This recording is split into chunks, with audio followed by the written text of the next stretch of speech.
It's time for Nip Talk. All right, so I want to move on to our first segment. And so the first segment is kind of, I kind of came up with this because of you, because we were talking about, you have a big social media following on Insta and YouTube as well, and a lot of your followers are male. Yeah. Versus mine tend to be a little bit more female. And so it just got me thinking about, like, what are some of the things that I do in a surgery realm for men. And so, when you look at like plastic surgeries for men, like I think the top is, I think I wrote it. Oh yeah, eyelids are number one, then like rhinoplasties, and then like neck lifts. And so I do some of that stuff. I don't do rhinoplasties anymore, but I do eyelids and I do neck lifts. But for me, because I'm a specialist in breast, the biggest thing that I do is gynecomastia repair. Mm-hmm. And so for those who don't know, gynecomastia is whenever men get a more feminine looking chest. And it was kind of funny because when I was thinking about this segment, I always say the word gynecomastia, and then did either of y'all heard that term before, gynecomastia? I've not.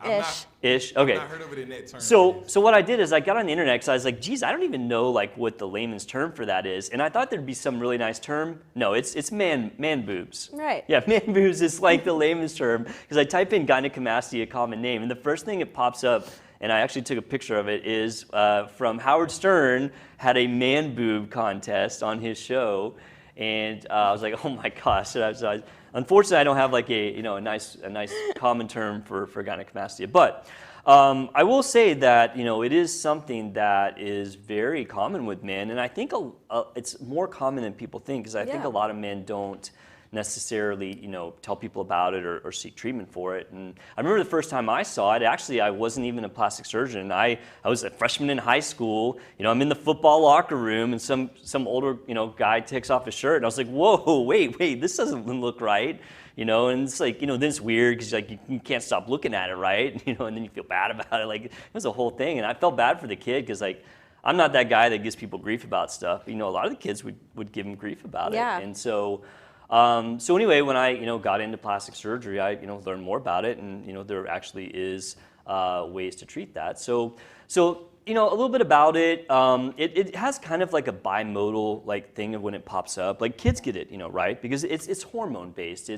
We as men have estrogen, just like you do, and you have testosterone just like we do. But our percentage of that vary based on our sex, right? And so what basically happens is if your estrogen levels in the men get a little bit too high, or if your tissues are a little bit more sensitive to that, you can actually start to get symptoms of having a more feminine chest. And so there's a couple ways that can present, and you saw the Howard Stern guys, and they really had kind of like feminine looking chests. And it can be like that kind of fatty appearance that you see here in this little infographic.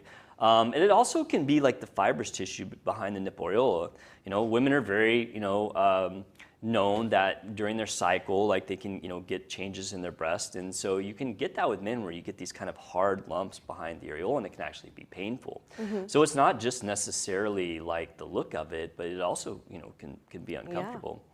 Yeah. And plus that, there's the other symptoms that go along with it. People get self-conscious, it's like, it's kind of one of those things where people will want to take off their shirt, or they get too anxious about it, and it can really kind of affect their life. And so there are other causes for it too. I mean, a lot of times it purely is hormonal. Like I see it very commonly with teenagers, early 20s, and you see it again in the later years when men's testosterone levels start to drop.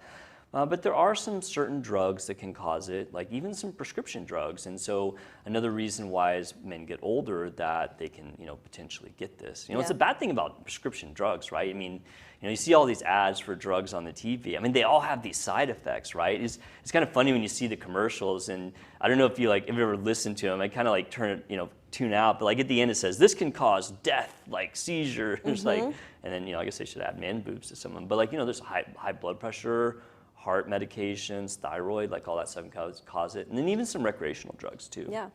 So it's intense. Yeah, right. Yeah. And there's kind of a very low incidence of actually be caused by tumors. When I remember when I was learning about gynecomastia in med school and then in surgery, they're like, oh yeah, you got to make sure that they don't have tumors. And so like the first few patients I saw in my office, I'll be like, asking them all these questions, do any masses or anything. But I found that to be very rare. Mostly it's just hormonal issues. I mean, it's very common. I think I read like up to a third of men get it at some point in their lives. So can that ever be treated with drugs?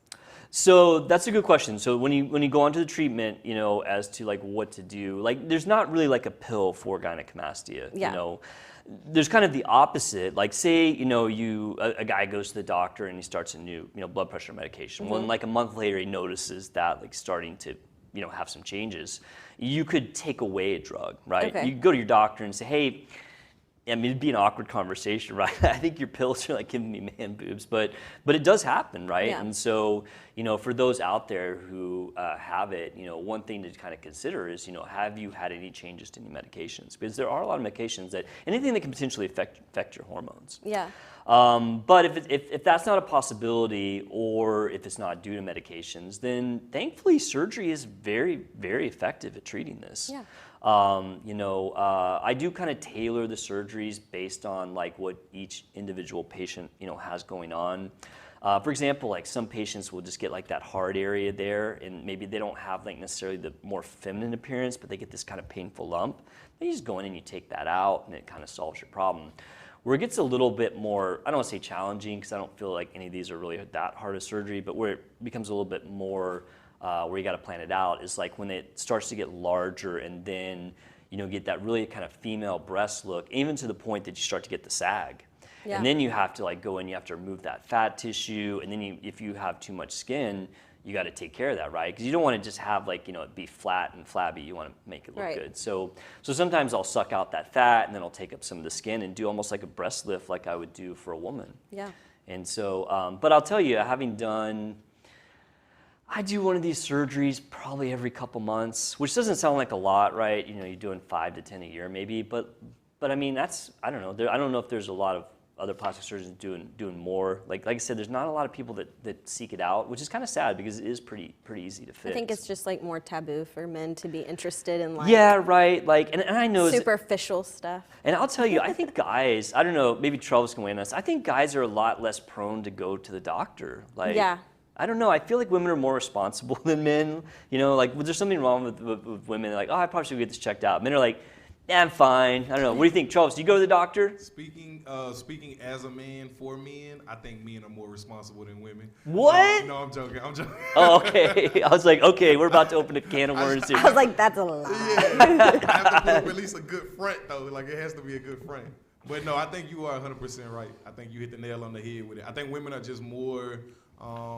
Like it's more common for them to worry about their health and have like preventative and like just checkups and stuff like that. Yeah. And men are just like, yeah, it'll heal on its own. Yeah, rub some dirt in it. Yeah, it'll be fine.